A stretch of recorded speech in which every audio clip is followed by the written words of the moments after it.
Assalamualaikum warahmatullahi wabarakatuh. Alhamdulillahillazi unzila fil Qur'an hudan linnasi wa bayyinatin minal huda wal furqan. Alladzi yama ba'du.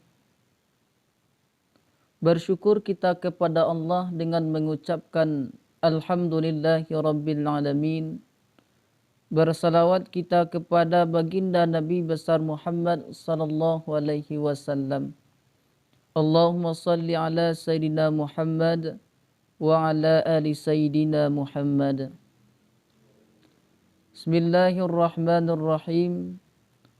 Qala al-musannifu rahimallahu ta'ala wa nafa'na bi ulumihi fid dharaini amin amin ya rabbal alamin. Yang pertama, kita membacakan suratul Fatihah kepada para ulama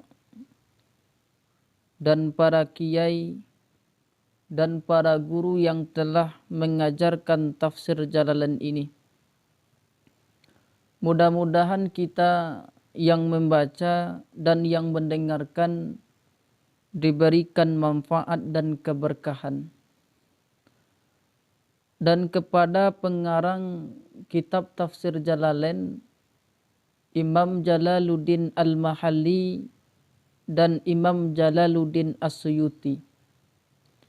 Wabil khusus kepada Syekhuna Syekh Sulaiman Ar-Rasuli. Ala kulli hazihin niyah al-Fatihah. A'udzu billahi minasyaitonir rajim. Bismillahirrahmanirrahim. Alhamdulillah rabbil alamin. Ya kan.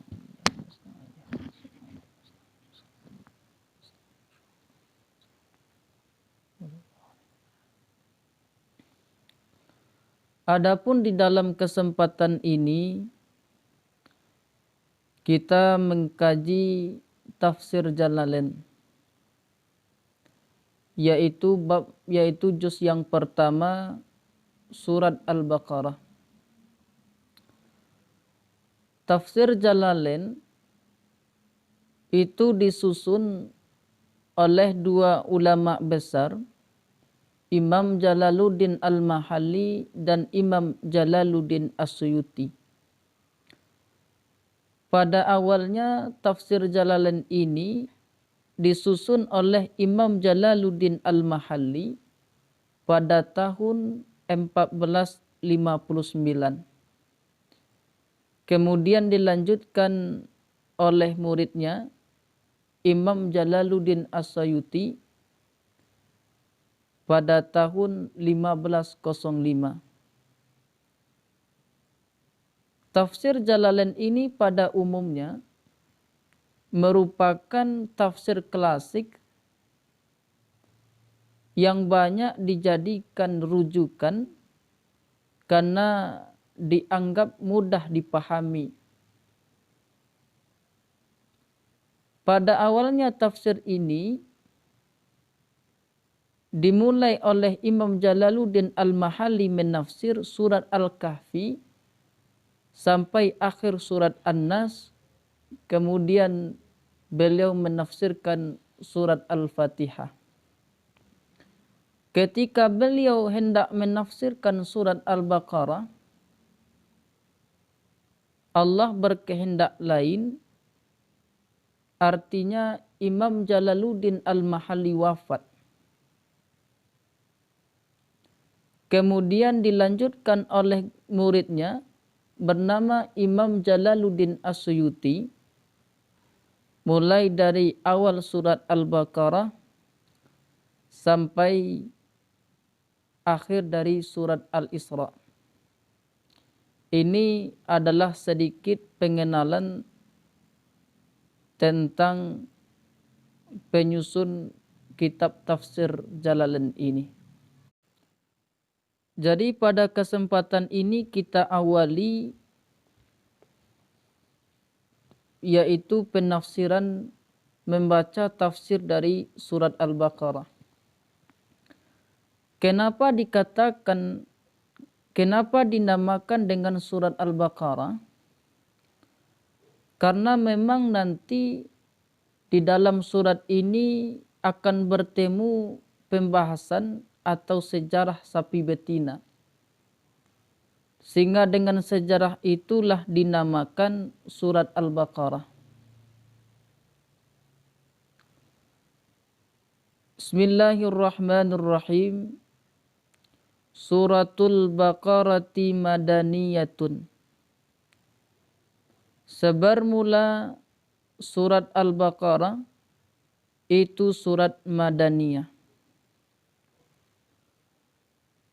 Surat Al-Baqarah merupakan surat Madaniyah.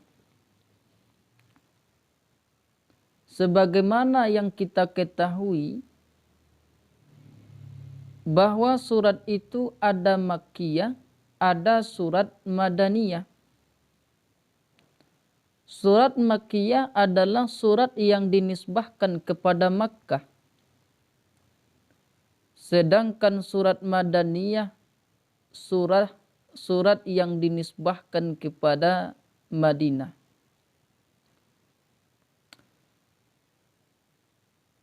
Namun di dalam Hasyiah As-Sawi dikemukakan pendapat yang sahih, pendapat yang rajih, pendapat yang kuat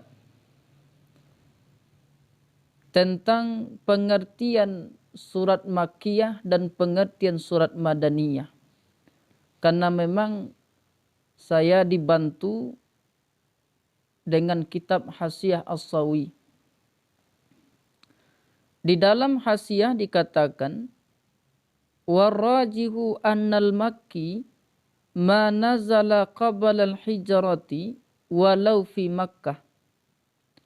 Dan sebermula pendapat yang rajih bahwa sesungguhnya Makki itu barang yang turun sebelum hijrah sekalipun ada turun di Makkah. Wal madani ma nazala ba'dal hijrati walau fi ghairil Madinah. Dan al-madani itu barang yang turun setelah hijrah sekalipun ada turun itu pada selain Madinah. Pendapat yang rajih ia berpandangan kepada sebelum hijrah dan setelah hijrahnya Nabi SAW. Surat yang turun sebelum hijrah Nabi SAW, baik turunnya di kota Mekkah atau selain di kota Mekkah, tapi Nabi belum melakukan hijrah, maka seluruh surat itu digolongkan kepada Makkiyah. Sedangkan segala surat yang turun setelah Nabi melakukan hijrah, maka surat itu digolongkan kepada surat Madaniyah sekalipun diturunkan selain di kota Madinah atau di kota Madinah itu sendiri. Tapi Nabi telah melakukan hijrah, maka ketika itu surat digolongkan kepada surat Madaniyah. Wa ayatuha mi'atani wa sittun aw sab'un wa thamanuna ayah. Dan sebermula ayat-ayat surat Al-Baqarah itu 206 ataupun 7 dan 80 ayat. Surat Al-Baqarah ayatnya berjumlah 286 ayat. Dalam riwayat lain 287 ayat.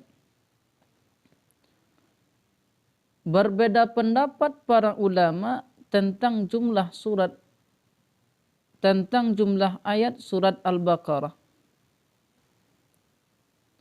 Ada sebagian ulama berpendapat bahwa jumlah ayat surat Al-Baqarah itu 286 ayat. Sedangkan pendapat lain berjumlah 287 ayat. Sebab terjadi perbedaan pendapat ulama itu tentang alif lam mim yang terdapat di awal surat Al-Baqarah. Ada pendapat para ulama bahwa alif lam mim yang terdapat di awal surat Al-Baqarah itu tidak termasuk dia kepada ayat. Akan tetapi alif lam mim pada awal surat Al-Baqarah itu sebagai fawatih as-surah, pembuka surat. Dan pendapat ulama yang lain bahwa alif lam mim yang terdapat dalam surat Al-Baqarah itu dia tergolong kepada ayat. Inilah sebab terjadinya perbedaan pendapat ulama tentang jumlah ayat surat Al-Baqarah. Ada yang pendapat 286 ayat dan ada juga yang pendapat 287 ayat. Di dalam Hasyiah As-Sawi itu dijelaskan sedikit tentang pengertian ayat. Apa pengertian ayat secara uruf? Qauluhu wa thamanuna ayah. Perkataan wa thamanuna ayah. Qila dikatakan orang. Asluha sebermula asal-asalnya ayat. Itu ayah. Jadi asal daripada ayat itu, kata ayah itu ayah. Kulibat ainuha alfan ala ghairi qiyasin. Ditukar akan ainnya ayah, akan alif di atas selain qiyas. Wahya fil urfi, dan sebermula pengertian ayat pada uruf, ta'ifatun min kalimatil Qur'ani mutamayyazatin bifaslin. Satu kumpulan dari beberapa kalimat Al-Quran yang dibedakan akan kumpulan dengan pembatas. Jadi yang dimaksud pengertian ayat adalah satu kumpulan dari beberapa kalimat Al-Quran. Kumpulan itu dibatasi dengan pembatas. Contoh, allazina yu'minuna bil ghaibi wa yuqimuna sholata wa mimma razaqnahum yunfiqun. Lalu diberi ayat. Itu adalah satu kumpulan dari beberapa kalimat Al-Quran yang dibatasi, yang dibedakan dengan batasan. Artinya apa? Membedakan ayat yang satu dengan ayat yang lainnya. Nah, itu dinamakan dengan ayat. Dibedakan itu dengan ada pembatas. Wa qad takunu kalimatan, dan kadang-kadang ada ayat itu satu kalimat. Terkadang ayat itu satu kalimat juga dikatakan dengan ayat. Misalnya wal fajri, wad duha, wal asri. Ini dia adalah satu kalimat dan tergolong dia kepada ayat. Contoh wadduha itu dibatasi, dibedakan dengan ada pembatas sebelum ayat walaili iza saja. Nah, dia termasuk kepada ayat. Dan seperti demikian alif lam mim, toha, yasin dan seumpamanya di sisi ulama kaufiyun. Jadi menurut ulama kaufiyun, satu kalimat termasuk juga dia kepada ayat. Nah, itu menurut ulama kaufiyun. Wa ghairuhum la yasmiha ayatin bal yaqulu hiya fawatihus suri. Dan selain mereka ulama kaufiyun tidak menamakan akan satu kalimat akan ayat, akan tetapi berkata dia sebermula dianya satu kalimat itu fawatihus sur, pembuka surat. Sedangkan selain dari pendapat ulama kaufiyun bahwa satu kalimat itu tidak termasuk dia kepada ayat, akan tetapi dia hanya berfungsi sebagai pembuka surat, fawatih as-sur. Wa an Abi Umar waddani la a'lamu kalimatan hiya wahduha ayatun ila qauluhu ta'ala mudhammatan. Dan dari Abi Umar dan Ad-Dani, tidaklah aku ketahui akan kalimat bermula dianya kalimat sendirinya kalimat itu ayat, kecuali firman Allah Ta'ala mudhammatan. Dari pendapat Abi Umar bahwa dia tidak mengetahui kalimat satu kalimat itu ayat kecuali firman Allah mudhammatan. Ini tentang penjelasan dari ayat. Kemudian faedah dari surat Al-Baqarah, bahwa surat Al-Baqarah ini banyak mengandung faedah, banyak mengandung keutamaan. Di dalam Hasyiah Sawi diutarakan beberapa faedah dari surat Al-Baqarah. Faidatun, sebermula ini satu faedah. Qala Ibnul Arabi, telah berkata Ibnu Arabi, suratul Baqarati fiha alfu amrin wa alfu nahyin wa alfu hukmin wa alfu khabarin. Sebermula surat Al-Baqarah, di dalam surat Al-Baqarah itu ada 1000 perintah dan 1000 larangan dan 1000 hukum dan 1000 kabar.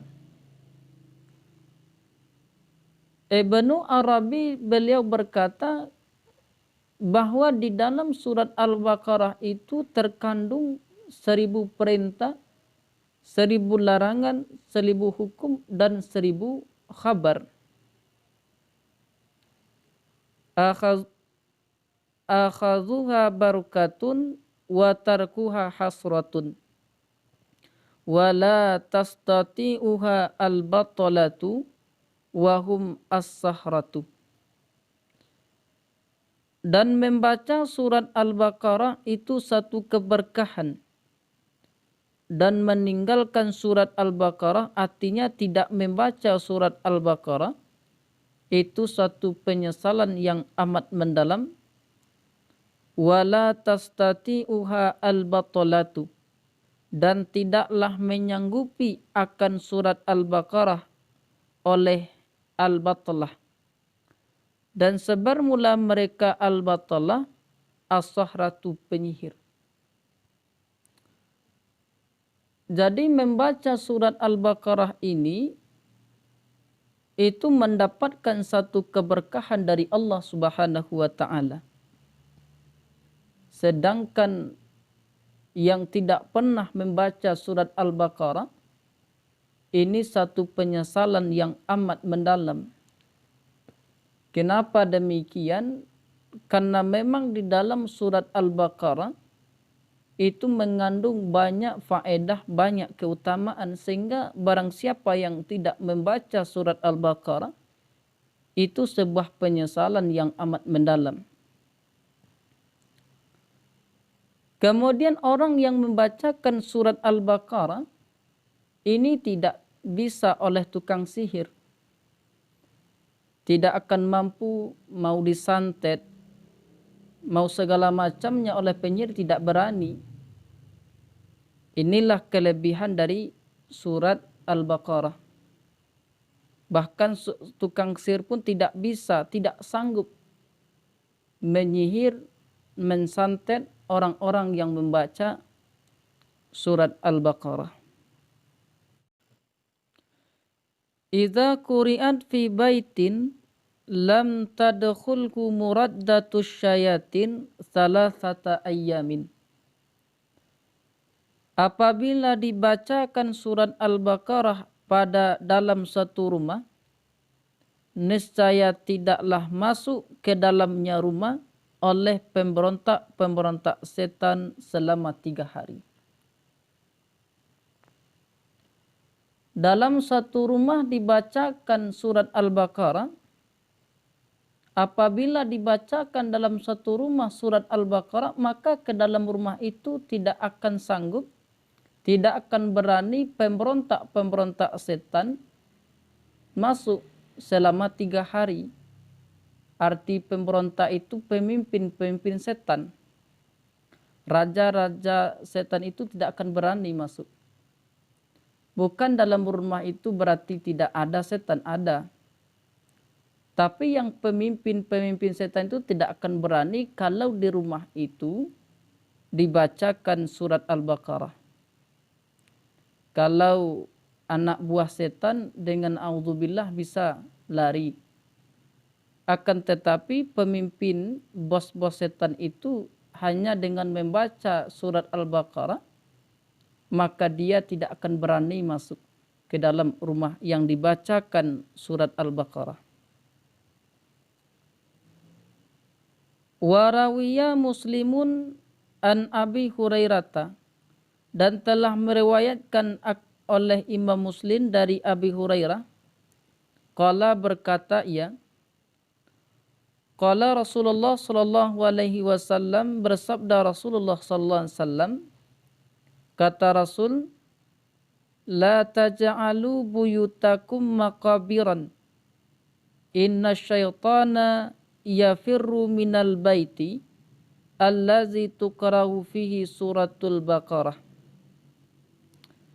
Jangan menjadikan kamu akan rumah-rumah kamu akan kuburan, bahwa sesungguhnya setan itu lari dari rumah yang dibacakan padanya rumah akan surat Al-Baqarah. Kata Nabi di dalam hadisnya, beliau menyampaikan jangan kita menjadikan rumah kita itu sebagai kuburan. Artinya rumah yang sepi. Karena kuburan itu identiknya sepi, sunyi. Akan tetapi bacakanlah di dalam rumah itu surat Al-Baqarah. Ketika kita bacakan surat Al-Baqarah di dalam rumah, maka setan-setan akan lari disebabkan bacaan surat Al-Baqarah tersebut. Dan dalam riwayat lain, likulli syai'in sanamun, bagi tiap-tiap sesuatu itu ada punuk atau puncak pemimpin. Wasanamul Qur'ani suratul Baqarah, dan sebermula punuk Al-Quran, penghulu Al-Quran itu surat Al-Baqarah. Wa fi riwayatin, dalam riwayat lain, Sayyidatu ayil Qur'ani ayatul kursi, penghulu ayat Al-Quran itu ayat kursi. Kenapa dikatakan bahwa sanam Al-Quran surat Al-Baqarah? Sedangkan dalam riwayat lain penghulu ayat Al-Quran itu adalah ayat kursi. Karena memang surat Al-Baqarah dan surat Al-Kursi itu mengandung banyak faedah, banyak manfaat, banyak keutamaan yang ada di dalamnya. Sehingganya itu menjadi mengatakan sanam Al-Quran adalah surat Al-Baqarah. Sedangkan dalam riwayat lain penghulu pemimpin ayat Al-Quran itu adalah ayat Al-Kursi.